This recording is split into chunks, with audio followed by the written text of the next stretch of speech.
Melissa! Iha, alika rito! Masayang tawag ng ama nang mapansin siyang nakatayo sa may bukana ng hagdan. Nakangiti si Melissa habang naglalakad palapit sa ama.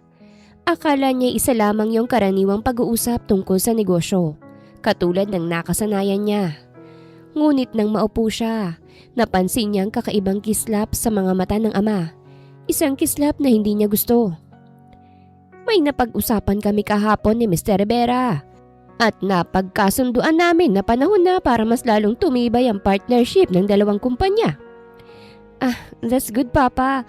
I'm sure malaking tulong to sa business natin. Hindi lang basta business, Iha. Dagdag ni Gregorio. Pamilya! Napakunot ang noon ni Melissa. Pamilya? Napagkasunduan namin ni Mr. Rivera na ipakasal kayo ni Dexter sa lalong madaling panahon. Napatayo bigla sa kinauupuan si Melissa. Ano ang sinasabi niyo, Papa? Halos pabulong niyang sabi, ngunit malinaw ang kanyang narinig. Ang sabi ko, napagkasunduan namin ni Mr. Rivera na ipakasal kayo ni Dexter sa lalong madaling panahon. Hindi to pwede, hindi ako papayag. Umupo ka nga muna, Iha, pag-uusapan natin to ng maayos. Hindi na ho kailangan ng mahabang usapan. Hindi ako pumapayag sa gusto niyo, Papa. Melissa! Tumaas ang boses ni Gregorio. Hindi mo pa nga naririnig ang buong plano? Pa, hindi ho ako isang produkto na pwedeng ipagpalit sa kontrata. Putol niya sa sinasabi ng ama. May sarili akong buhay. May sarili akong desisyon. Alam ko naman yun, Iha, pero para sa pamilya natin to. Hindi naman siguro masama kung magsasakripisyo ka kahit ngayon lang. Pero hindi ko naman kilalang anak ni Mr. Rivera at mas lalong hindi ko siya mahal. Makikilala mo rin si Dexter at alam kong pagdating ng araw matututunan nyo ring mahalin ang isa't isa. I'm sorry, Papa, pero hindi ako sang-ayon sa gusto nyo. Kung tatanggi ka, malalagay sa alanganin ang negosyo natin. Alam mo kung gaano karaming tao ang umaasa sa atin. Ginagamit niyo ho ba ang konsensya ko para pilitin ako? Tanong niya. Baka sa mukhang labis na sakit. Hindi, pero responsibilidad mo bilang anak ang tulungan ako. Responsibilidad ko rin bang sirain ang sarili kong buhay? Halos pabulong niyang tanong sa ama. Sayaw at sa gusto mo magpapakasal ka kay Dexter at iyon ang masusunod. Mariing umiling si Melissa. Luha ang nakatingin sa ama. Hindi po. Hindi ako papayag. Pagsapit ng gabi, nakaupo si Melissa sa gilid ng kama. Yakap-yakap ang unan habang nakatitig sa kawalan. Hindi siya bumababa para kumain ng hapunan. Wala siyang gana. Wala rin siyang lakas. Maya-maya may marahang kumatok sa pinto. Melissa, pwede ba tayong mag-usap? Napapikit siya saglit bago tumayot buksan ang pinto. Nakatayo roon ang ama. Wala nang striktong mukha nito kanina. Papa, mahina niyang tawag sa ama. Pwede ba akong pumasok? Tumango siya at kusang umurong upang bigyan ng daan ng ama. Umupo ito sa sofa, habang si Melissa naman ay muling naupo sa kama. Alam kong galit ka at may karapatan kang magalit sa akin. Hindi sumagot si Melissa. Nakayuko lamang siya. Mariing kinagat ang labi. Hindi ko ginusto na ilagay ka sa ganitong sitwasyon. Pero anak, hindi lang ito tungkol sa negosyo natin. Tungkol ito sa kinabukasan ng pamilya natin. Kailangan ho ba talagang kasal ang solusyon? Hindi ba pwedeng ipang paraan na lang? Napabuntong hiningang ama. Sinubukan ko ng lahat ng paraan, pero ito na lang ang natitirang opsyon. Pero buhay ko to, Papa. Mariing sabi niya, saka tumingin sa ama. Hindi ba mahalagang nararamdaman ko? Mabilis na tumayo ang ama at lumapit sa kanya. Dahan-dahan tong umupo sa tabi niya. Mahalaga ka sa akin dahil anak kita. Kaya nga't mas masakit para sa akin ang desisyong ito. Kung mahalaga talaga ako sa inyo, bakit parang wala naman akong choice? Alam mo ba kung ano mangyayari kapag bumagsak ang negosyo natin? Hindi lang tayong mawawalan. Daan-daang empleyadong mawawalan ng trabaho. Mga pamilyang umaasa sa atin. Hindi ko sinasabi na mahalin mo kagad si Dexter. Ang sinasabi ko lang ibigyan mo ng pagkakataon si Dexter. Mabuting lalaki siya. Responsable at hindi kanya sasaktan. Sigurado ho ba kayo? O iyon lang ang gusto niyong paniwalaan ko? Kilalang kilala kong pamilya nila. At higit sa lahat anak, ginagawa ko ito dahil naniniwala ako na kakayanin mo. Sakit papa. Pakiramdam ko pinagpapalit niyo ako eh. Hindi yan totoo anak. Kung may ibang paraan lang sana para hindi na umabot sa ganito eh, ginawa ko na. Kaya lang wala eh. O sige ho, kung yan ang gusto nyo. Pumapayag na ako papa. Talaga ba Melissa? Hindi dahil gusto ko, kung hindi dahil mahal ko kayo. Umagos ang luha niya sa mga mata. Ngunit pinili niyang ngumiti sa isang ngiting pilit at puno ng sakit. Nang gabing yon, habang mag-isa siyang nakahiga, malinaw sa isip ni Melissa ang isang bagay. Tinanggap niya ang kasal hindi dahil handa siyang magmahal, kung hindi dahil natutunan niyang isakripisyo ang sarili para sa pamilya. Hindi naging madali para kay Melissa ang desisyon na ginawa. Kahit pumayag na siya sa gusto ng ama, hindi pa rin nawawala ang bigat sa kanyang dibdib. Kinabukasan, araw ng Sabado, maaga pa lang ay abala na ang buong bahay. May mga kasambahay na naglilinis, may nagluluto at may naghahanda ng mesa. Alam ni Melissa kung bakit.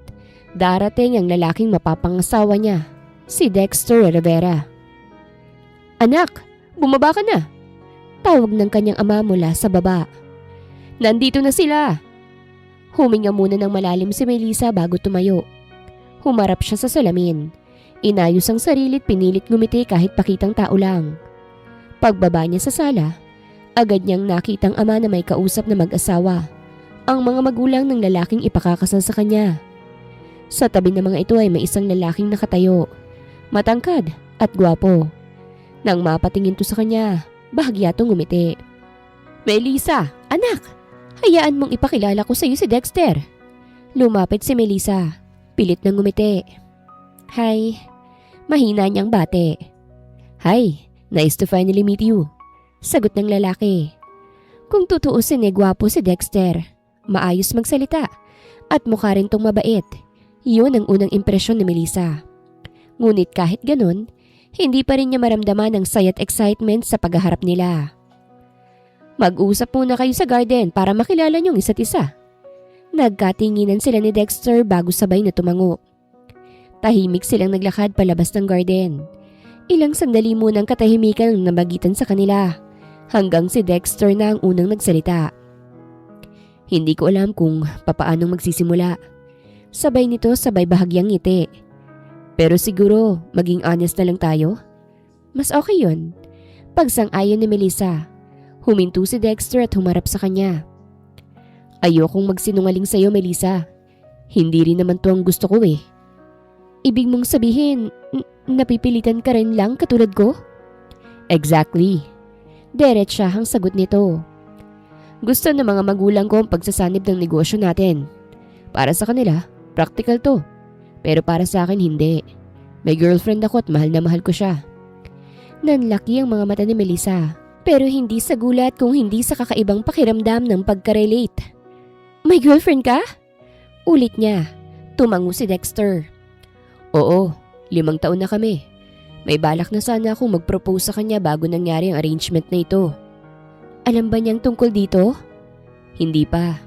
At iyon nga ang masakit. Hindi ko alam kung paano ko sasabihin sa kanya. Tiyak na masasaktan siya. Mukhang parehas tayong walang choice. Napangiti si Dexter, ngunit may lungkot ang ngiti. Oo, pero ayoko namang lokohin ka. Ayokong pumasok tayo sa kasal na puno ng kasinungalingan. Tama ka. Kahit ako ayokong magsimula sa ganun. Sandaling natahimik ang dalawa. Kung may isang bagay man akong hinihiling ngayon, ay ang respeto. Hindi ko alam kung paano ito gagana, pero sana maging maayos tayo. Ganon din ang gusto ko. Pareho nating hindi gusto ang sitwasyong to. Salamat. Kahit papano, gumaan ang pakiramdam ko. Habang nag-uusap sila, ramdam ni Melissa na hindi naman masamang tao si Dexter. Sa katunayan, kung sa ibang sitwasyon lang siguro. Kung walang pilitan, maaari pa silang maging magkaibigan. Ngunit malinaw rin sa kanya ang isang bagay. Pareho silang biktima ng desisyong hindi nila pinili. Pagbalik nila sa loob ng bahay, nagpalitan ng ngiti ang kanilang mga magulang. Tila kontento sa nakikitang katahimikan sa pagitan nila. Mula ng araw na yon, hindi na mapalagay si Melissa. Paulit-ulit na bumabalik sa isip niya mga salitang binitawan ni Dexter na may girlfriend ito. Ang planong kasal nila na naudlot at ang katotohanang dahil sa kanya, may 2 taong masasaktan. Hindi niya ginusto ito pero siyang nasa gitna. Isang gabi, habang kumakain sila ng hapunan, hindi niya na napigilan ng sarili. Papa, sigurado po ba kayo sa desisyon niyong ipakakasal kami ni Dexter? Bakit mo naman ay tanong? May masasaktan po, hindi lang kami pati ibang tao. Anak, naiintindihan kita. Pero minsan ay kailangan nating isang tabi ang personal na damdamin para sa mas malaking responsibilidad. Papaano naman ho yung kaligayahan namin? Tanong ni Melissa. Nanginginig ang boses. Darating din yon sa tamang panahon. Mabilis na lumipas sa mga araw, linggo at buwan. Dumating ang araw ng kanilang kasal. Araw na para kay Melissa ay kasumpa-sumpa. Nakaupo si Melissa sa harap ng salamin. Suot ang puting robe habang inaayusan ng 2 makeup artist. Maingat ang bawat galaw ng mga ito. Para bang takot na magkamali? Relax ka lang. Maganda ka na at lalo ka pang gaganda. Ngumiti si Melissa pero hindi umabot sa mga mata niya. Okay ka lang ba? Tanong ng isa pang stylist habang inaayos ang buhok niya. Oo, sagot niya kahit hindi naman totoo. Ito na ba talaga ang gusto ko? Ito na ba talaga ang buhay na pipiliin ko? Pagkausap niya sa sarili. Melissa? Tawag ng kanyang ama mula sa pintuan. Ayos ka lang ba? Opo, Papa. Lumapit ang ama niya at hinawakan ng balikat niya. Salamat anak sa pangunawa. Hindi ko ito makakalimutan. Ngumiti si Melissa pero hindi umabot sa mga mata. Sana nga po, Papa. Tama itong ginagawa ko. Tama ito sa lahat ng tama. Paglabas ng ama niya, napatingin muli si Melissa sa sarili sa salamin. Maya-maya ay pumasok ang isa sa mga bridesmaids niya. Melissa, ready ng lahat. Ikaw na lang hinihintay. Huminga muna siya ng malalim. Matapos ang mahabang oras ng pag-aayos, tuluyan ng isinara ng stylist ang zipper ng mamahaling wedding gown ni Melissa. Ayan! Perfect! Ang ganda-ganda mo, madam! Tumingin si Melissa sa salamin. Kumikinang ang suot niyang gown. Saktong-sakto sa katawan niya. Parang hinabi para sa isang babaeng masaya sa araw ng kasal, pero hindi siya yon. Handa ka na ba? Sabi ng makeup artist. Tumango si Melissa kahit hindi naman sigurado. Pagdating sa simbahan, bumungad sa kanyang mahabang aisle at ang mga bisitang nakaupo, pawang mga kakilala sa mundo ng negosyo. Marahang tumunog ang musika sa dulo ng simbahan. Nakita niya si Dexter. Nakatayo ito sa harapan ng altar. Suot ang itim na tuksido. Nang magtagpo ang mga mata nila, may bahagyang lungkot sa tingin nito. Parang alam din niyang pareha silang hindi handa sa araw na iyon. Anak, mahinang sabi ng ama habang inaabot ang braso niya. Kaya mo to. Hindi siya sumagot. Ngumiti lang siya ng pilit. Nagsimula siyang maglakad papalapit sa altar. Ganito ba talaga yung pakiramdam ng ikakasal? Bakit parang gusto ko nang umatras? Pagkausap niya sa sarili. Nang makarating sa altar, marahang inabot ni Dexter ang isang kamay niya. Okay ka lang ba, Melissa? Bulong nito habang hinahawakan ang kamay niya. Hindi ko alam kung okay lang ba talaga ako o hindi eh. Ikaw, okay ka lang ba? Eto, humihinga pa naman. Pabiro nitong sagot.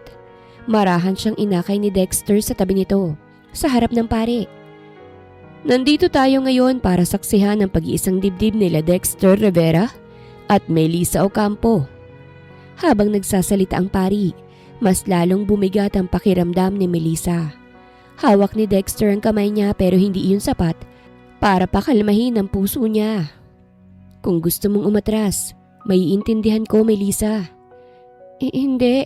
Ayos lang ako. Huwag mo na lang akong intindihin. Nagpatuloy ang pari sa pagsasalita. Tahimik lang silang nakikinig. Maging ang mga taong nakapaligid sa kanila. Kabilang ang mga magulang nila. If anyone here has any objection to this marriage, speak now or forever hold your peace. Sunod-sunod ang paghinga ni Melissa. Pilit na kinokontrol ang panginginig ng katawan. Dahan-dahan niyang binitawan ang kamay ni Dexter. Inangat ni Melissa ang isang kamay at marahang inalis ang belo na nakatakip sa mukha niya. Humarap siya sa mga taong naroroon, sa ama niya at sa mga magulang ni Dexter. Sa mga bisitang walang kamalay-malay sa totoong nangyayari. Huminga muna siya ng malalim bago nagsalita. Ako po. Ako ang tumututol sa kasal na ito. Malakas niyang sigaw, sapat upang marinig ng lahat ng naroroon sa simbahan. Nag-umpisang magbulungan ang mga taong naroroon, sabay tingin sa kanya. Ako pong tumututol sa kasal na ito. Ulit ni Melissa. Anong ginagawa mo, Melissa? Sigaw ng ama ni Melissa. Agad tumayo. Pasensya ka na, Dexter. Hindi ko kayang ituloy ang kasal nito. Ginagawa ko ito para sa sarili ko at para sa'yo. Gusto ko na maging malaya ka at gusto kong matuloy ang pangarap niyo ng girlfriend mo. Pero Melissa, pinahiya mo ako, Melissa. Alam mo bang ginagawa mo, ha? Opo, Papa. At alam ko rin kung itutuloy ko ito, habang buhay akong magsisisi. Mabilis siyang nilapitan ng ama. Kita sa mukhang matinding galit.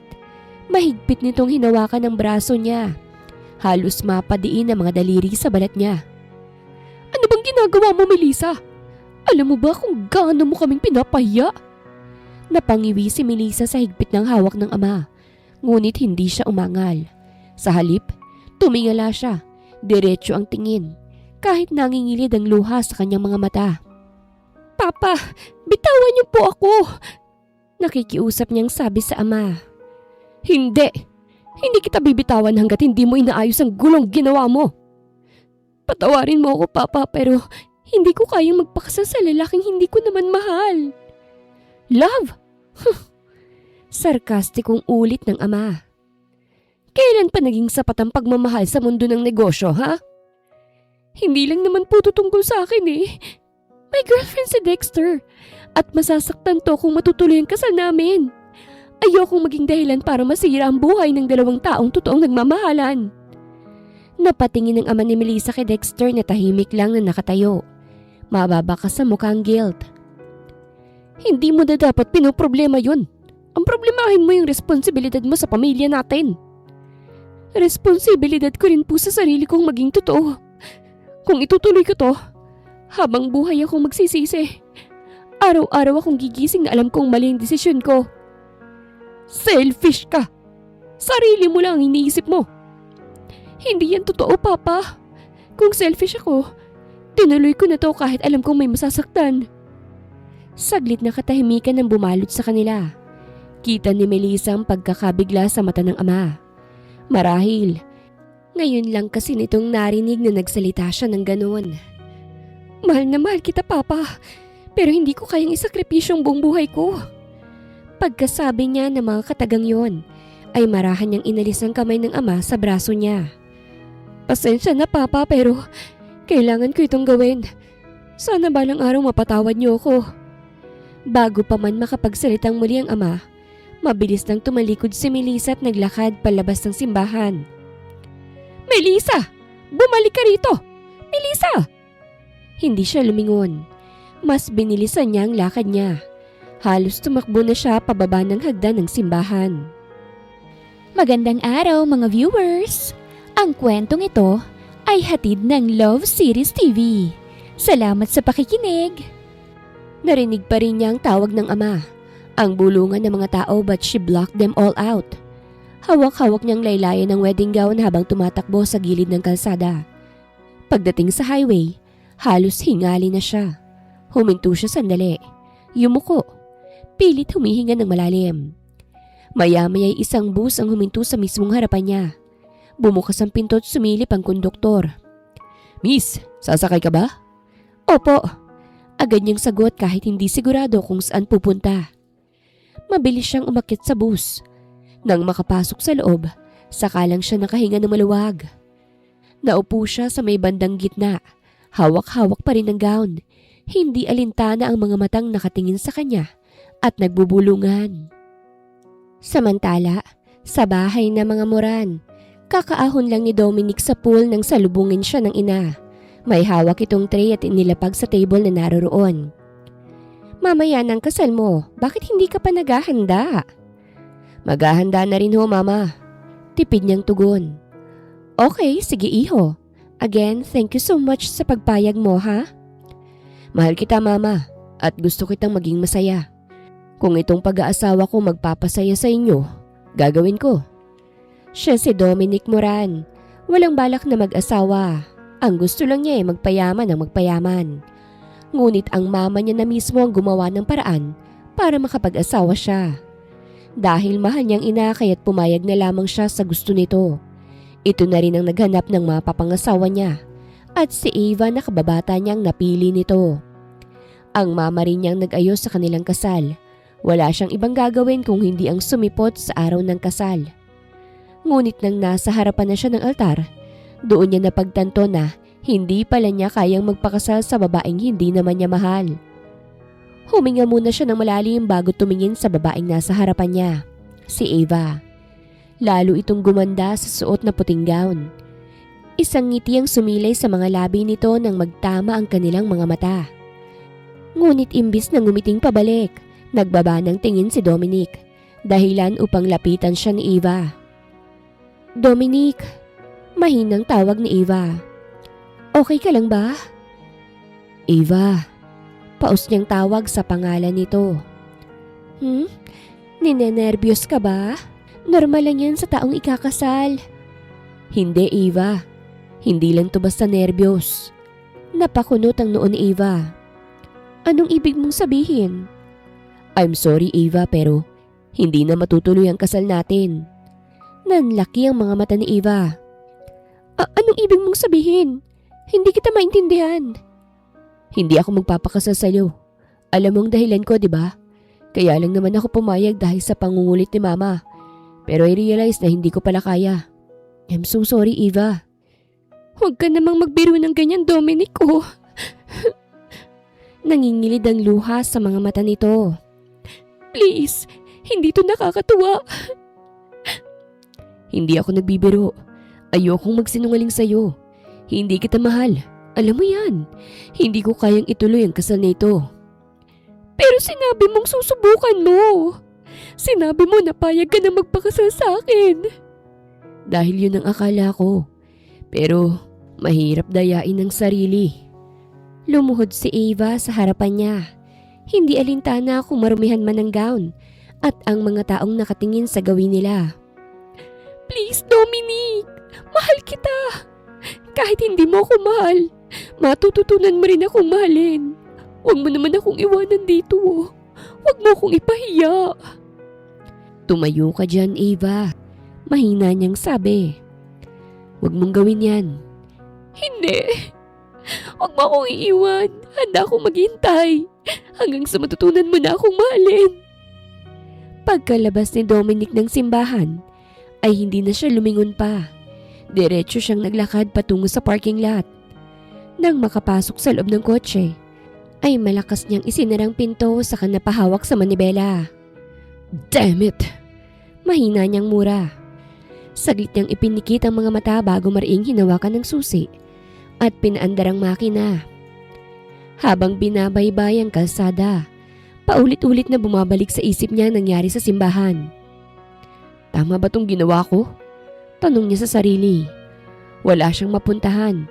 Ayaw naman niyang umuwi ng bahay. Ang kaibigan niyang si Mark ang naisipan niyang puntahan.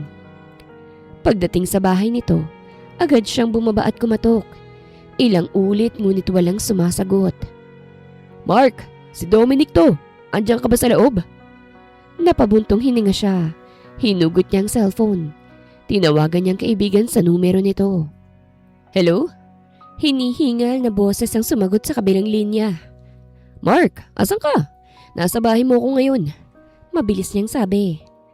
Nasa ospital ako, Dom. Naka-duty ako ngayon eh. Emergency shift. Napamura si Dominic. Of all the days. Bakit ba? Ano nangyari? Agad na tanong ni Mark. Ramdam ang pag-aalala sa boses nito. Sandaling natahimik si Dominic bago muling nagsalita. Hindi natuloy ang kasal. What? Anong ibig mo sabihin na hindi natuloy ang kasal nyo? Sinabi ko kay Ava na hindi ko talaga kaya magpakasal. Na hindi ko kayang dayain ang sarili ko. Grabe ka, Dominic. Pero sa bagay, tama lang naman yung ginawa mo. Kesa naman matuloy ang kasal nyo tapos parehas kayong hindi naging masaya. Kaya nga yan ang iniisip ko. Galit sa akin ngayon sila mama. Pero saka ko nahaharapin ang galit niya. Pumunta ka na lang dito sa ospital. Pero warning lang ha. Sobrang dami ng tao rito ngayon eh. Bakit? Maraming pasyente ngayon. May basang nawalan ng preno. Maraming pasahero ang sugatan. Punong-puno ang ER. Bus accident? Oo, kakapasok lang ng mga ambulansya. Di pa nga namin alam kung ilan ang critical eh. Saan nangyari yung aksidente? Sa may highway, malapit sa diversion road. Pagdating ni Dominic sa ospital ay agad niyang hinanap si Mark. Ngunit hindi niya ito makita. Sa halip, ang nakita niya ay maraming taong nagkakagulo at nagiiyakan. Tama nga yung sinabi ni Mark. Bulong niya sa sarili. May dumaan na isang nurse sa harapan niya na may mansya ng dugo ang uniforme. Kasunod ang isang stretcher. Doc, kailangan po kayo sa ER. Sigaw nito. Napakurap si Dominic at marahang napailing. Hindi niya kayang manatili ron. Hindi niya kayang pagmasdan ng mga taong naroroon at nagiiyakan. Tahimik siyang lumabas ng ospital at muling sumakay sa kotse. Panay ang buntong hininga habang nagmamaneho. Pagpasok ng bahay, nakita niyang ina na nakaupo sa sofa. Hawak ang isang baso ng tubig. Ngumiti ito nang makita siya. Dahan-dahan niya itong nilapitan at naupo sa tabi nito. Oh, bakit ngayon ka lang umuwi? Tanong nito, mahinahon ng tono. Ang akala ko po kasi, galit kayo sa akin dahil sa ginawa ko kanina sa simbahan. Kung galit ako, hindi kita hihintaying umuwi. Nakangiti nitong sagot na nagpagaan ang loob niya. I'm sorry, Mama. Kung sa tingin niyo pinahiya ko kayo sa harap ng maraming tao. Napag-isip-isip ko kasi na mali kung pakakasalan ko si Ava kahit alam kong hindi ko naman siya mahal. It's okay, iho. I understand. Hindi masamang ginawa mo. Ginawa mo lang ang tama. At naiintindihan kita. Ako ngang dapat na mag-sorry sa'yo eh. Pinilit kita kahit alam kong ayaw mo naman, anak. I'm so sorry. Wala na ho yun sa akin, Mama. Hindi na ako nangangako na mag-aasawa ko pagdating ng araw. Pero susubukan ko para sa inyo. Thanks, iho. Kinabukasan, tanghali na nang magising si Dominic. Kaagad niyang kinuha ang cellphone na nakapatong sa ibabaw ng table. Puno ng messages galing kay Ava at Mark. Denial niyang number ni Ava at kaagad naman tong sumagot sa kabilang linya. Bakas ang tuwa sa boses nito. Sabi ko na nga ba't hindi mo ako matitiis, Dominic? Please, ituloy na natin ang kasal. Kahit sa susunod na buwan para makapag-isip ka ng maayos. I'm sorry, Ava. Pero buo ng desisyon ko at hindi yun magbabago. Tumawag lang ako para mag-sorry sa'yo. At sana matanggap mong desisyon ko. Pero mahal kita, Dominic. Alam mo yan. Nakahanda akong maghintay hanggang sa matutunan mo kong mahalin. Promise, hindi kita kukulitin. Basta't ituloy lang natin ang kasal. Kung totoong mahal mo ko, maiintindihan mong desisyon ko. Darating ang araw na makakahanap ka rin ng lalaking para sa'yo. Ng lalaking mamahalin ka ng buong buo. Pero Dominic... Enough. Tapos na ang pag-uusap na ito. Bye. Mabilis niyang pinatay ang tawag at inoff ang cellphone. Tumayo siya at dumiretso sa banyo para maligo. Makalipas ang 3 araw ng pagpapakabisi sa trabaho, ay pinuntahan niya si Mark. Alam niyang wala itong pasok pag araw ng Friday. Gusto niya itong yayaing lumabas at uminom, kahit konti lang. 3 katok lang ang ginawa niya at kaagad siya nitong pinagbuksan ng pinto. Oh, Dominic, ano ginagawa mo rito? Naisip ko ngayain kang uminom. Kailangan ko ng kausap habang umiinom ng alak. Gustuhin ko mang sumama pero hindi ako pwede ngayon. Ha? Bakit naman? Diba wala ka naman duty ngayon? Wala nga, pero may inaalagaan akong pasyente.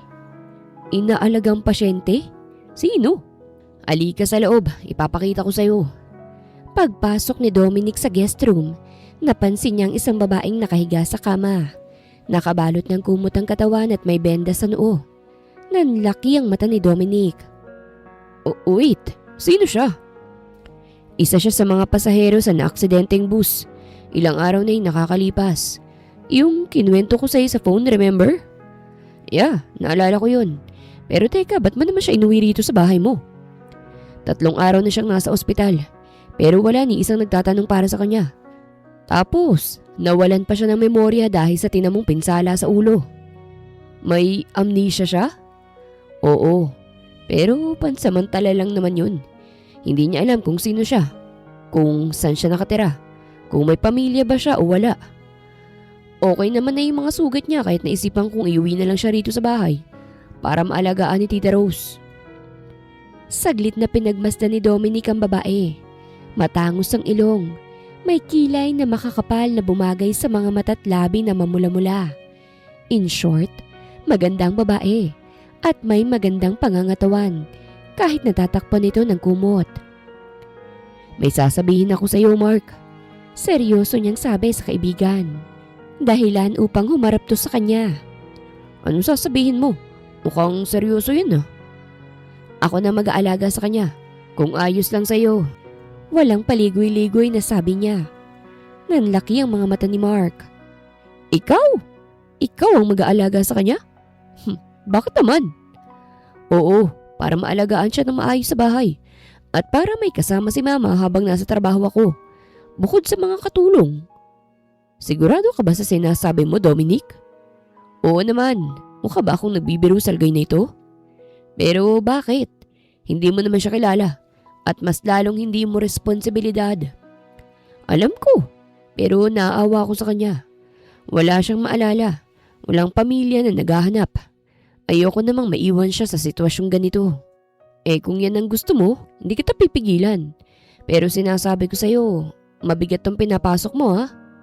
I know, at nakahanda ako, Mark. Bago pa magising ang babae ay magkatulong na nila itong naisakay sa kanyang kotse. Bago umalis, ay nagbilin si Mark na bibisitahin ito palagi ang babae. Dahan-dahang nagmulat ng mata si Melissa. Nasa isang malaking kwarto siya ngayon. May malambot na kama at makakapal na kortina. Sinubukan niyang gumalaw pero agad siyang napangiwi sa sakit ng ulo at hapdi ng mga sugat sa katawan. Anong nangyari sa akin? Hinawakan niyang sentido. Pilit inaalala ang mga nangyari sa isip. Ngunit wala siyang matandaan hanggang sa bumukas ang pinto. Napalingon siya sa isang lalaking pumasok. Matangkad at gwapo. Lumapit ito sa kanya. Kamusta ng pakiramdam mo? Napakunot ang noo niya. Nasaan ako? Sa bahay ko. Bahay mo? Pilit siyang umupo kahit masakit ang katawan. Bakit ako nandito at saka bakit may mga sugat ako? Naaksidente ka, kaya nagkaroon ka ng mga sugat sa katawan. Teka, sino ka naman? Ako si Dominic Ang asawa mo. Asawa kita? Mag-asawa tayong dalawa? Yes, my dear. Kung totoong asawa kita, bakit naman hindi kita maalala? Bakit hindi kita kilala? Teka, sino nga ba ako? Dahil wala kang maalala. Nagkaroon ka ng temporary amnesia. Ano? May amnesia ako? Nawalang memorya mo. Kahit ang pangalan mo hindi mo maalala. Natigilan siya sa mga narinig galing sa kausap na lalaki na asawa daw kuno niya. Pinakatitigan niya ang mukha nito pero kahit anong gawin niya wala talaga siyang maalala. Wala talaga akong maalala. Huwag mong pilitin ang sarili mo na alalahanin ng mga bagay-bagay. Wala kang dapat ikabahala. Safe ka rito. At isa pa, ako ang asawa mo. Aalagaan kita hanggang sa gumaling ka. Salamat. Magpahinga ka muna. Maya-maya, dadalhan kita ng dinner. Ano nga palang pangalan ko? Isa. Isa ang pangalan mo. Kahit sinabi na ni Dominic na mag-asawa silang dalawa at Isa ang pangalan niya, parang hindi pa rin siya kumbinsido. Ayaw niyang isipin na nagsisinungaling sa kanyang lalaki, pero iyon ang nararamdaman niya. Pero dahil wala siyang maalala kaya't pinili na lamang niyang manahimik. Kahit ilang araw nang lumipas, ay wala pa ring maalala si Isa kahit ang pangalan niya. Sa tuwing tatawagin siya ni Dominic na Isa, pakiramdam niya hindi siya yon. Isang umaga, nakaupo siya sa kama habang nagsusuklay sa mahaba niyang buhok. Bumukas ang pinto at si Dominic ang pumasok. Tulungan na kita. Ayos lang, kaya ko naman.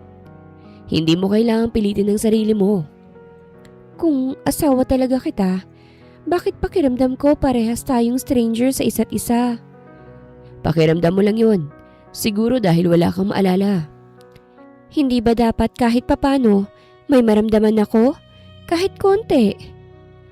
Ayos lang yan. Ang mahalaga, ligtas ka. Darating ang araw na maaalala mo rin kung sino kang talaga. Sa ngayon, magpagaling ka na muna. At huwag mag-isip ng kung ano-ano. Ako nang bahala sa'yo, okay? Pero... Trust me, Isa. Akong bahala sa'yo. Aalagaan kita hanggang sa gumaling ka. Hindi rin maintindihan ni Dominic ang sarili kung bakit niya nasabi ang salitang yon. Gustuhin man niyang bawiin ay hindi na pwede. Kinagabihan, habang mag-isa sa terrace, nilapitan siya ng kanyang mama. Naupo ito sa tabi niya. Dominic, iho, bakit mo naman sinabi na mag-asawa kayo? Hindi ko rin alam, mama, kung bakit yun ang lumabas sa bibig ko. Gusto kong bawiin ang sinabi ko pero hindi na pwede. Baka maguluhan siya. Mahirap na ngang bawiin ang sinabi mo, lalo na't wala siyang maalala. Pangatawanan mo na lang na mag-asawa kayo. Anong ibig mong sabihin, mama? Iparamdam mo sa kanya na totoong mag-asawa kayo. Sa tingin ko naman mabait siyang bata. Nakikita ko yun sa aura ng mukha niya at kung papaano siyang kumilos. Tama ka, mama. Yun rin ang nararamdaman ko sa kanya. Kinabukasan, dumating si Mark sa bahay nila para sana dalawin ng babae. Naupo sila sa sofa. Kamusta na yung babae? Maayos na siya. Hilom na yung ibang sugat niya at nakakagalaw na rin siya kahit papano. Mabuti naman kung ganun. Asan siya? Tulog pa ba? Gising na. Baka naliligo lang. Wait mo na lang siyang bumaba. Thanks, pare. Thanks din dahil inaalagaan mo talaga siya. Oo naman. Saka magkasundo rin sila ni mama. Pero may problema eh. Anong problema? Sinabi ko sa kanya mag-asawa kami. I don't know kung bakit yun ang nasabi ko. Basta yun na lang ang lumabas sa bibig ko. Huli na para bawiin ko pa. Bakit mo naman sinabi sa kanyang asawa mo siya? Ewan ko, hindi ko alam kung bakit yun ang nasabi ko. Ano ba yan, pre? So anong reaksyon niya? Naniwala ba siya sa'yo? Hindi ko alam Siguro. Pero hayaan mo na. Pag magaling na siya at naaalala niya na kung sino siya, ipaliliwanag ko sa kanya kung bakit ko yun nasabi. Dapat lang. O baka naman type mo siya kaya gusto mong maging asawa. Natawa na lang si Dominic sa tinura ni Mark. Makalipas ang ilang minuto ay nakarinig sila ng mga yabag. Sabay pa silang napalingon. Hindi kaagad nakapagsalita si Dominic nang masilayan ang magandang mukha ng babae, na ngayon ay tinatawag niya sa pangalang Isa. Kamuntik pang mapamura si Dominic nang bigla siyang hampasin sa balikat ni Mark. Sabay sabing, "Yung laway mo, pare, baka tumulo." May bisita ka pala, Dominic. Sino siya? Si Mark, best friend ko. Isa siyang magaling na doktor. At isa rin siya sa gumamot sa'yo. Nandito siya para dalawin ka at i-check ang lagay mo. Ah, ganun ba? Pasensya na, Doc, ha? Wala pa rin akong maalala until now. It's okay. Sa tingin ko naman maayos ka na't malakas. Ah, syempre naman. Alagang-alaga ako ni Dominic at ni Mama Rima. That's great. O siya, maiwan ko na muna kayo rito Pupuntahan ko lang si Mama Rima sa kwarto niya. Habang lumilipas sa mga araw ay parami ng parami ang tanong sa kanya ng babae. Mabuti na lang kahit papano ay nalulusutan niya. Katulad ng nasaan ang wedding ring nila? Nasaan ang wedding picture? Bakit wala silang mga pictures na magkasama na nakadisplay sa bahay at kung ano-ano pa? Minsan ay nauubusan na siya ng alibay ngunit sa tuwing naiisip niya na baka mabuko siya nito, ay kaagad siyang nag-iisip ng idadahilan. Isang gabi, habang nasa sala si Dominic at nanonood ng sports news, ay biglang bumaba si Isa. Tumabi to sa kanya, waring naglalambing. Nailang siya bigla sa pwesto nilang dalawa pero hindi siya nagpahalata. Han, may itatanong ako sa'yo. Ano yun? Sabi mo sa akin, sa US tayo nakatira at doon din tayo nagpakasal. Na kaya lang tayo umuwi rito ay para magbakasyon. Oo, bakit mo naitanong yan? Sa US ba tayo nagkakilala? Ilang taon tayong magkasintahan bago nagpakasal? Ha? Bakit mo naitanong? Wala lang, gusto ko lang malaman. Baka sakaling may maalala ko Sige na, please, kwentuhan mo ko tungkol sa ating dalawa. Gusto kong malaman kung gaano natin kamahal ang isa't isa. Pwede bang sa susunod na araw na lang? Medyo inaantok na kasi ako Saka maaga pa ako bukas papasok sa opisina. Okay, sige. Pero may isa muna akong tanong bago tayo matulog. Okay, ano ba yon? Di ba mag-asawa tayo? Bakit hindi tayo magkatabi? Bakit sa guest room ako natutulog? Yun ba? Ano kasi, nang maaksidente ka.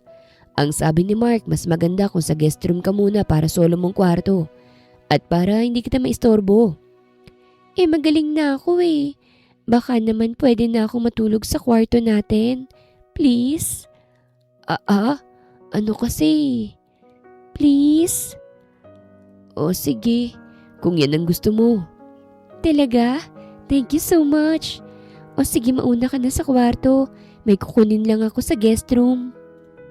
Gusto man niyang tumanggi, ay hindi niya magawa. Sa paningin ni Isa ay normal lamang yon dahil mag-asawa sila. Siya rin naman ang may kasalanan kung bakit naniwalang babae sa kasinungalingang yon.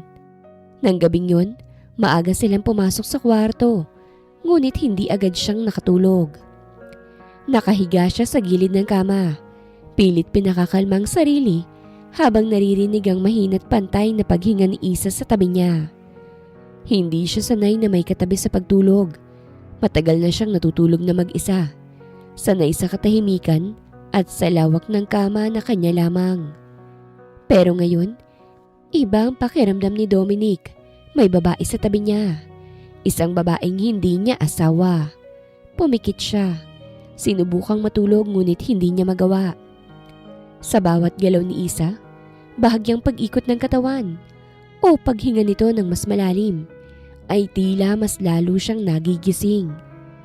Sa takot na baka magising ito at mapansin kung gaano siya katense, sa takot na bigla nitong itanong kung bakit parang hindi komportable ay maingat ang bawat galaw niya.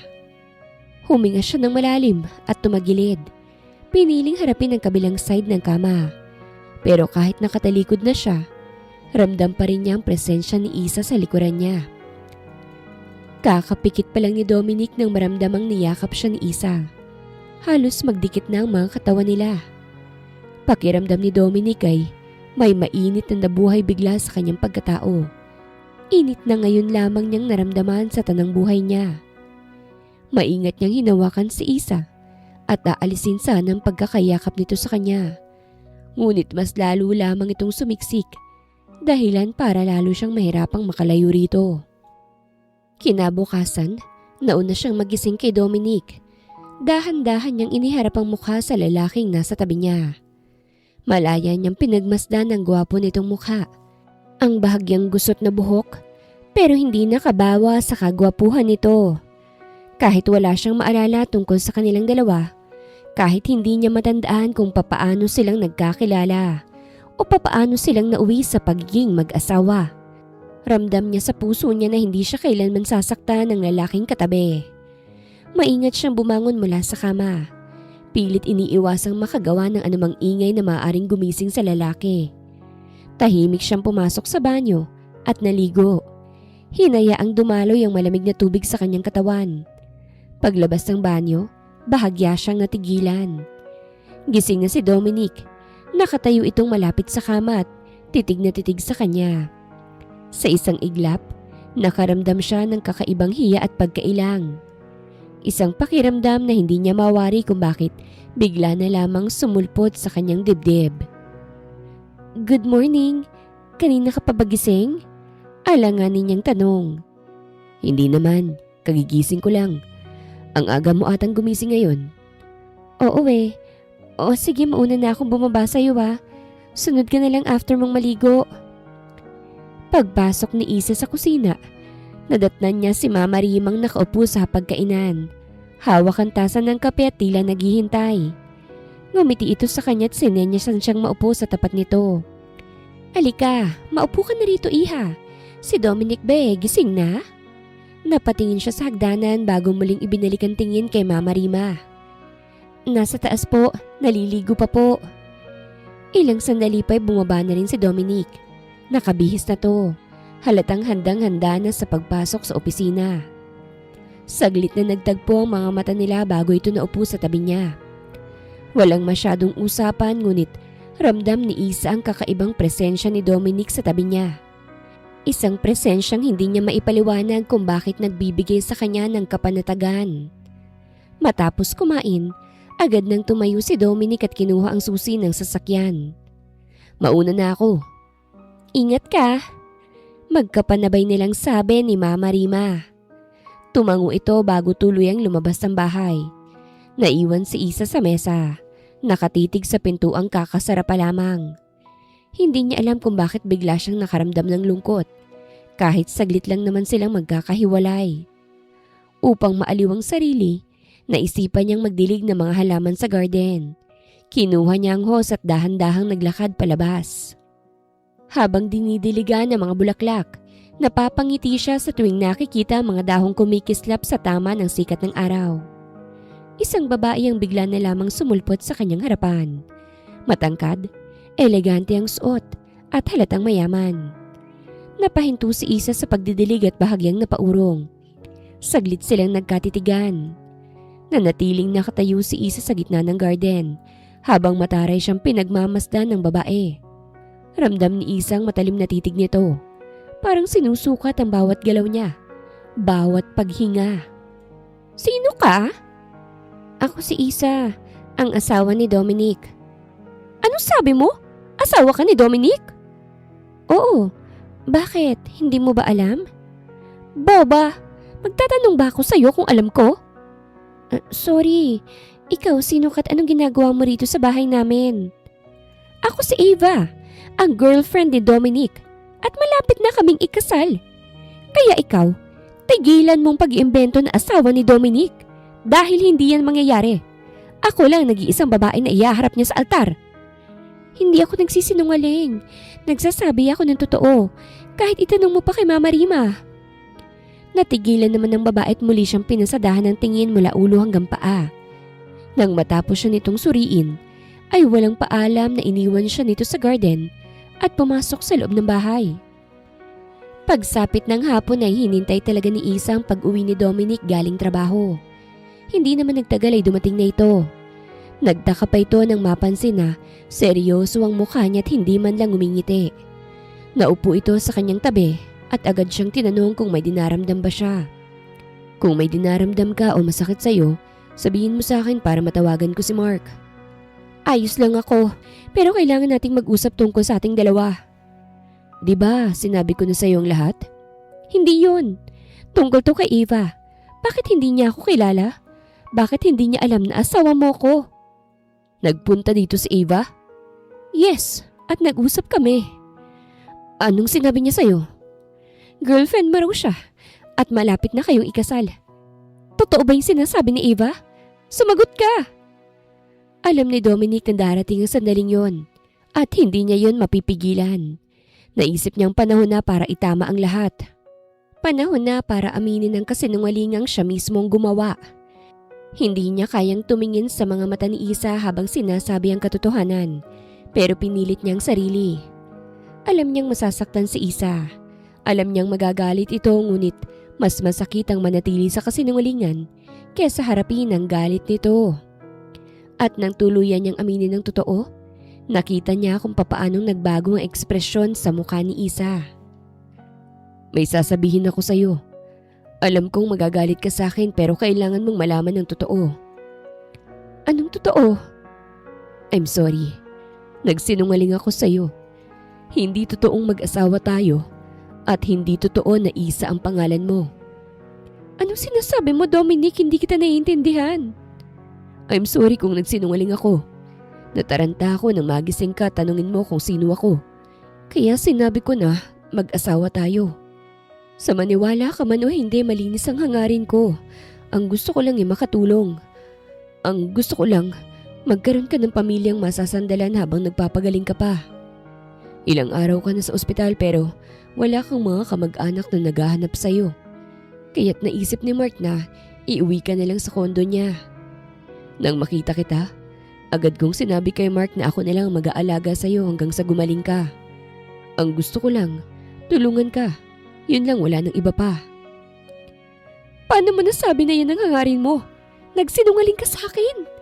Pinaniwala mo ako sa isang bagay na hindi naman totoo. Kaya pala kahit na anong gawin ko, hindi talaga kita maalala. Stranger ang tingin ko sa'yo dahil tama palang nararamdaman ko. I'm sorry, Isa. Sana mapatawad mo ko. Hindi ko alam kung kailan kita mapapatawad. Masyadong masakit ang ginawa mo sa akin. At pwede ba, huwag mo akong tatawaging Isa. Kinikilabutan ako. Walang nagawa si Dominic nang talikuran siya ni Isa. Kaagad niyang sinabi kay Mark ang nangyari, kahit ito ay nains din sa kanya. Nang gabing yun, hinayaan na lamang ni Dominic na mapag-isa sa kwarto niya si Isa para makapag-isip-isip. Nagpasya siyang sa guest room na lamang matulog. Kinabukasan, nang magising si Dominic ay agad niyang pinuntahan si Isa sa kanyang kwarto. Bukas ang pintuan kaya't pumasok na siya sa loob. Napansin ni Dominic na wala sa higaan si Isa. Nakatupi na ang kumot at nakasalansan ng maayos sa mga unan. Akala niya'y naliligo lamang ito pero ilang minuto nang nakalipas, hindi pa rin to lumalabas ng banyo. Dahil dito, nagpasya si Dominic na silipin si Isa sa loob ng banyo ngunit wala ito ron. Sa pag-aakalang nasa kusina ito, kaya't mabilis siyang bumaba. Natigil ang paghakbang niya nang tawagin siya ng kanyang mama. Si Isa bang hinahanap mo? Yes, mama. Nakita mo ba siya? Nasaan po siya? Wala na siya. What? Anong wala na siya? Kanina pa siyang umalis. May iniwan siyang sulat. Nakalagay sa loob ng drawer mo. Bakit siya umalis, mama? Hindi pa bumabalik yung alaala niya eh. Paano kung mapahamak siya? Relax, iho. Nawalan lang ng alaala si Isa. Pero normal ang pag-iisip niya. At naniniwala ako na kaya niyang pangalagaan ang sarili niya. Kahit na mama, iba pa rin yung nandito siya sa atin at magtiwala tayo kay Isa. Kung talagang para kayo sa isa't isa, darating ang araw na maling magtatagpo ang mga landas niyo. Ano sinasabi mo, mama? Alam kong kahit hindi mo sabihin sa akin, alam kong may pagtingin ka sa kanya at ganun din naman siya sa iyo. Hintayin niyo na tadhana mismong gumawa ng paraan upang magtagpo ang mga landas ninyo. Samantala, ilang oras nang palakad-lakad si Isa pero hindi niya pa rin alam kung saan nga ba siya tutungo. Ipinagpatuloy niyang paglalakad hanggang sa isang kotseng paparating. Huli na para umiwas pa siya. Napasigaw na lang siya sa labis ng pagkagulat. Nang magising si Isa, nasa isang kwarto na siya. Iginala niya mga mata. Pamilyar sa kanya ang kwarto na iyon. Habang malalim na nag-iisip, isang pamilyar na boses ang nagsalita sa kanyang likuran. Nang lingunin niya kung sino ito, ganun na lamang ang pagtulo ng mga luha niya. Papa! Ako nga, iha. Finally, nahanap na rin kita. Alam mo bang walang araw na hindi kita hinahanap? Nag-hire pa ako ng private investigator pero hanggang ngayon hindi ka pa rin niya matagpuan. Thank goodness at ako na mismong nakakita sa'yo. Ngayon na magkasama na ulit tayo, hindi na ako papayag na magkahiwalay pa tayong muli. Pangako, hindi na kita pipiliting magpakasal kay Dexter. At isa pa kinasal na rin talaga si Dexter sa girlfriend niya. Malaya ka na anak. At hindi na kita pakikialaman basta't wag mo na ulit iiwan ng papa ha? Hindi napigilan ni Melissa ang maiyak sa labis na kaligayahan. Unay bumalik ng alaala niya at pangalawa, nabuksan na ang isipan ng papa niya. Namali na pilitin siya nitong magpakasal sa lalaking hindi naman niya mahal. Nang matapos sila mag-usap, may isang tao siyang naalala. Isang tao na naging mahalaga sa kanya. Si Dominic Moran. Ang lalaking nag-alaga sa kanya't nagpakilalang asawa niya. Kahit may amnesia siya nang magkasama sila ni Dominic, hindi niya maipagkakaila na minahal niya ito. Sayang nga lang hindi ito naging totoo sa kanya at hindi lang yon. May girlfriend na pala ito at malapit ng ikasal. Simula nang makabalik si Melissa, ay wala na siyang ginawa kung hindi ang magpakabisi sa trabaho.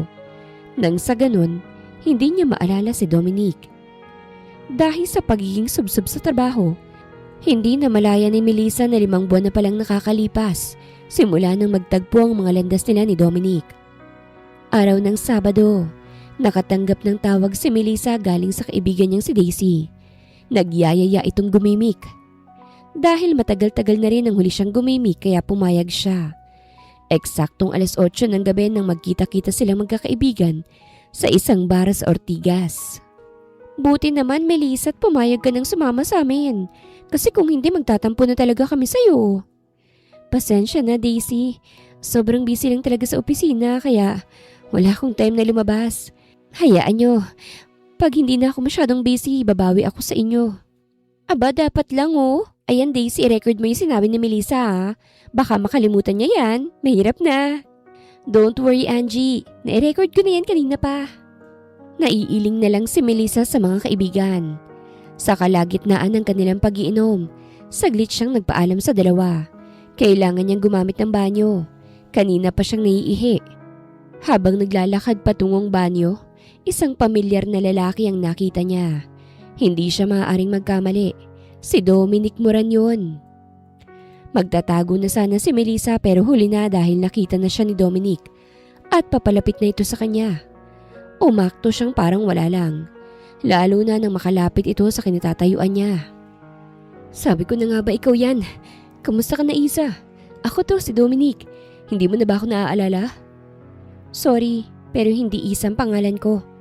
I'm Melissa. Melissa Ocampo. Hindi kita kilala kaya please lang tumabi ka sa daraanan ko.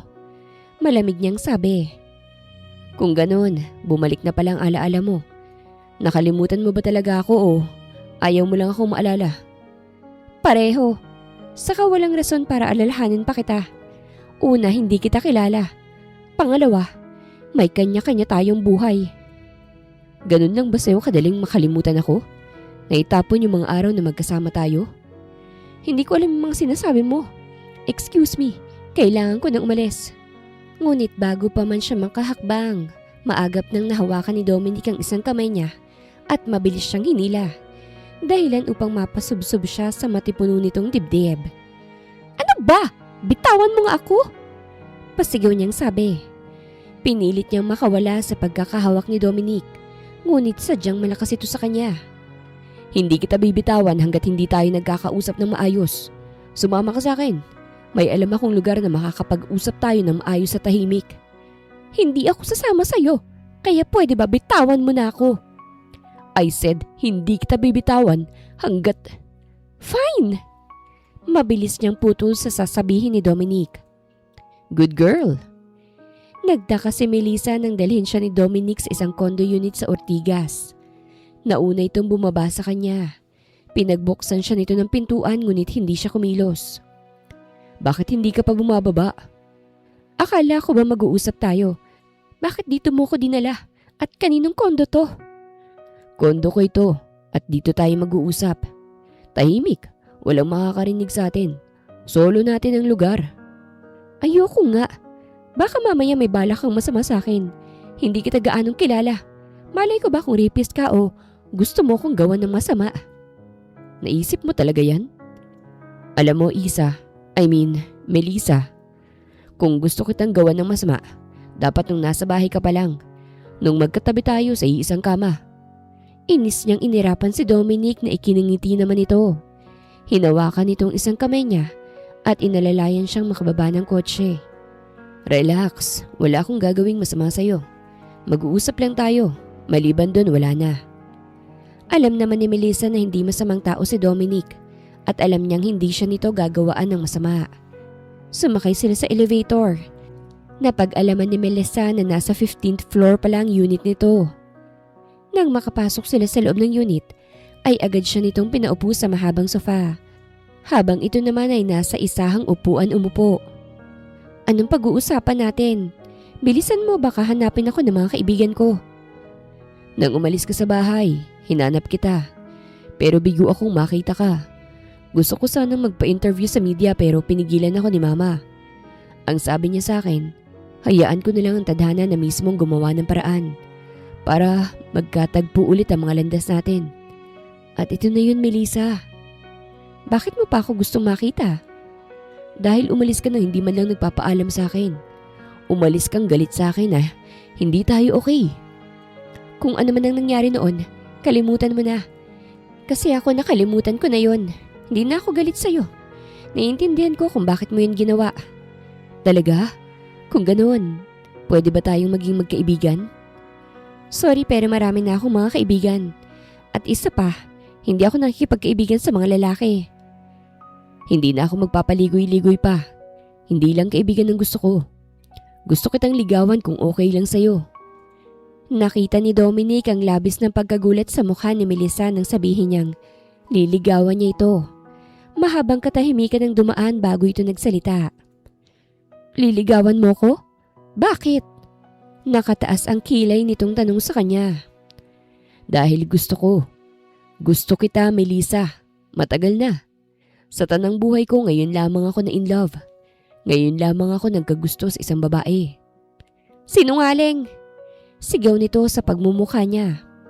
Hindi ako nagsisinungaling. Nagsasabi ako ng totoo. Giit niya. Kung totoong sinasabi mo, paano naman si Ava? Si Ava? Wala yun. Walang kami. Magkaibigan lang kami pero hindi ko siya mahal. Kapatid lang ang turing ko sa kanya. Na siyang totoo naman talaga. Dahil iyon ang nararamdaman niya para kay Ava. Kung totoo yung sinasabi mo, bakit niya sinabi sa akin na ikakasal na kayo? Na siya lang nag-iisang babae na iyaharap mo sa altar. Ah, yun ba? Wala yun. Si Mama kasi pinipilit akong mag-asawa at si Ava ang gusto niya para sa akin. Pero nung nasa simbahan na kami, na-realize ko na hindi ko pala kayang magpakasal. Na hindi ko pala kayang dayain ang sarili ko. Kaya kinausap ko si Ava at iniwan sa simbahan. Kung ganun, runaway groom ka? Yes. Kaya lang hindi matanggap ni Ava. Pinipilit pa rin niya akong ituloy ang kasal namin. Oh, iyon naman pala eh. Bakit ayaw mong ituloy? Dahil ibang babae ang gusto kong iharap sa altar. At ikaw yun, Melissa. Please naman, hayaan mo kong ligawan ka at iparamdam ko sa iyong pagmamahal ko. Hindi nakasagot si Melissa sa mga tinura ni Dominic. Gusto niya itong paniwalaan pero natatakot siyang pagkatiwalaan to. Dahil una pa lang ay niloko na siya nito. Paano na lang kung maging sila?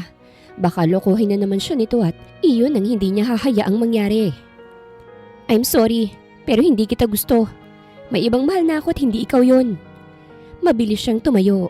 Malalaki ang mga hakbang na lumabas siya sa unit nito. Habang sakay ng elevator, tinawagan niya sila Daisy at sinabing umuwi na siya dahil sumama ang pakiramdam niya.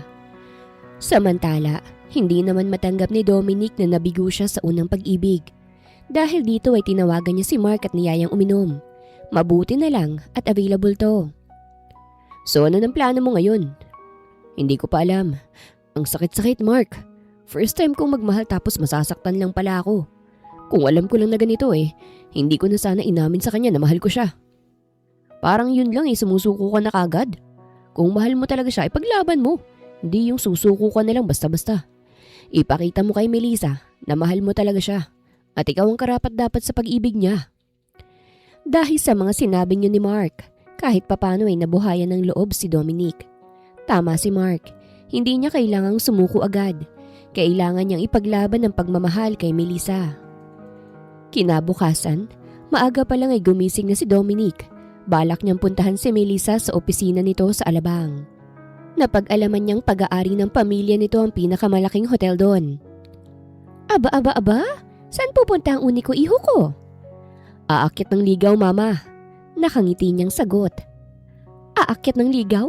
Nang ganito kaaga? Yes, ma. Ayoko nang magsayang ng oras. Gusto ko nang makuhang matamis na oo ni Melissa. Gagawin kong lahat para mahalin niya ako at akong piliin niya. Good job, iho. Support kita at pagdarasal ko na sana makuha mong puso ni Melissa. Na sana hindi ka na niya pahirapan pa. Thanks, mama. Nagulat naman si Melissa nang sabihin ng sekretarya niyang may bisita siya na ang pangalan ay Dominic Moran. Hindi niya inaasahan na malalaman ito kung saan ang opisina nila. Sinabi niya sa sekretary na sabihin na wala siya, ngunit ayaw namang maniwala ni Dominic. Nagpumilit pa rin tong makausap siya. Kahit na ayaw niya ay kailangan niyang harapin si Dominic. Paano mo nalaman na dito ang opisina ko? Hindi na yun ang mahalaga. Ang importante, nandito na ako sa harapan mo. Busy ako, pero sige, bibigyan kita ng 1 minuto para sabihin sa akin ang sadya mo. Kailangan niyang ipakita kay Dominic na seryoso siya, na hindi siya nagbibiro. Ayaw niyang makita nito na mahina siyang nilalang at madali siyang maloko ng mga tao. Flowers for you. Hindi ko alam kung anong klaseng bulaklak ang gusto mo kaya pinili ko na lang ang white rose. Sorry, hindi ako mahilig sa kahit na anong bulaklak. May allergies ako. Pagsisinungaling niya. Ganun ba? Sorry, hayaan mo next time hindi na kita dadalhan ng bulaklak. Anyway, gusto sana kitang ayaing mag-lunch. May favorite resto ko na masarap ang mga pagkain na hinahain. Hindi ako pwede mamaya, may meeting akong pupuntahan. Okay, how about dinner? May dinner kami ni Papa kasama mga abuela. Ganun ba? And how about tomorrow? Kung busy ka pa rin, ikaw ang magbigay ng date kung kailan ka available. Busy ako araw-araw at walang araw na available ako. Kaya kung ako sa'yo, si Ava na lang ang ayain mo. Iyon ang sure na available, basta't ikaw ang mag-aaya. Nagseselos ka ba kay Ava? Ako? Nagseselos kay Ava? Of course not! Masyado akong maganda para pagselosan siya. Saka walang dahilan para magselos ako. Wala nga ba talaga? Wala! Umalis ka na nga't nakakaistorbo ka na sa trabaho ko. Samantala, natatawa naman si Dominic sa reaksyon ni Melissa. Kahit hindi nito aminin sa kanya, nararamdaman niyang nagseselos nga talaga ito. Para malaman na tama ang hinala, ay kinuha niyang cellphone at kunwaring tinawagan si Ava.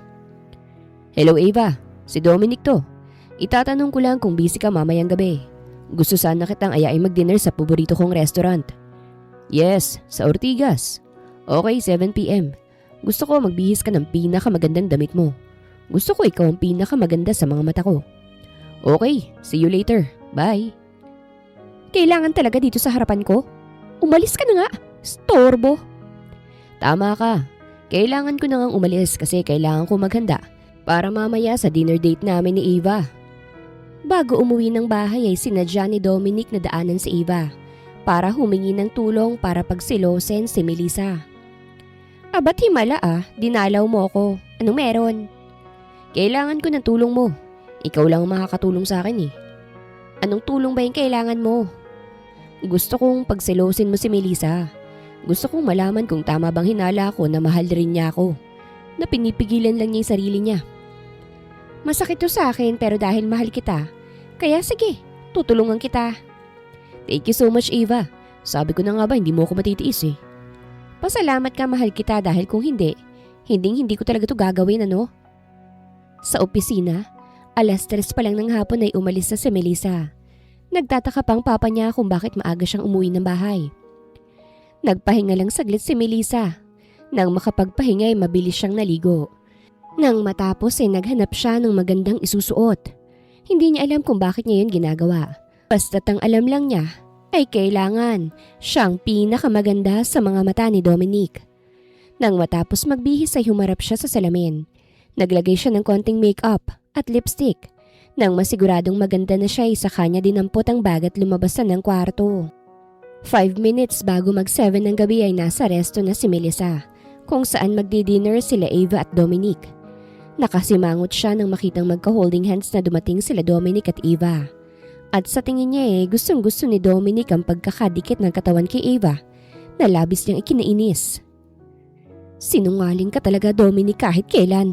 Lakas ng loob mo sabihin sa akin na ako ang mahal mo, tapos nilalandi mo naman yung Avang yan?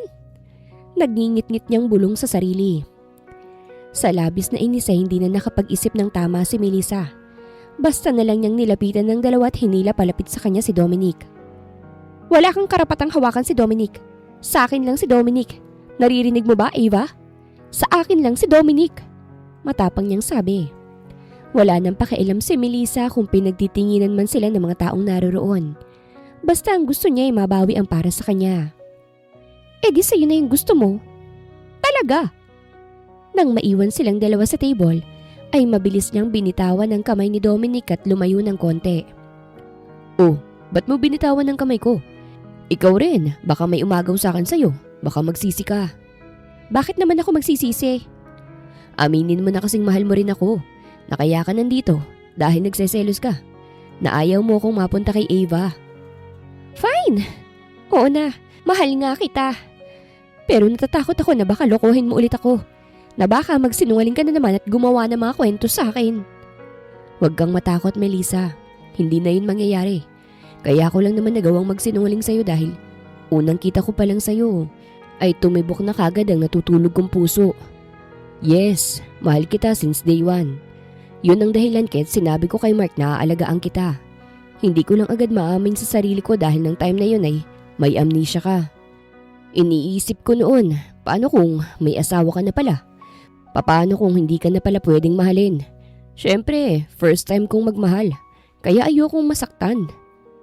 Katulad mo, Dominic, first time ko ring magmahal at ikaw ang unang lalaking nagpatibok ng puso kong natutulog. I love you, Melissa Ocampo. Will you marry me? Teka, kasal agad? Hindi mo pa nga ako nililigawan eh. Saka na yun, matagumpay na naidaos ang kanilang pag-iisang dibdib na dinaluhan ng naglalakihang tao sa Pilipinas. Kabilang na ang mag-anak na Rivera.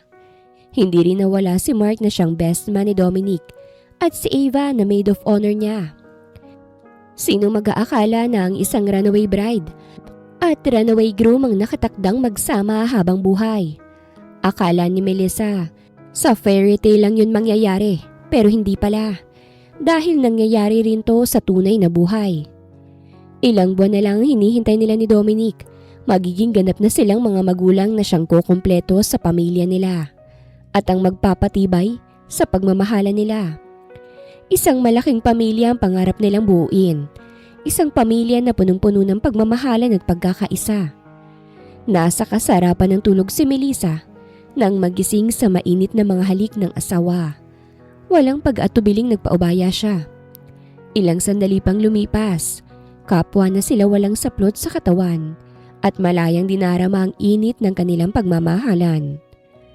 I love you, hon. I love you too. Tulog na tayo, hon. Mamaya na, gusto ko pa ng isa. Walang nagawa si Melissa kung hindi ang pagbigyan ng gusto ng asawa. Walang ibang maririnig sa kwarto nila kung hindi ang salpukan ng kanilang mga katawan na naglalagablab sa matinding init. Wakas!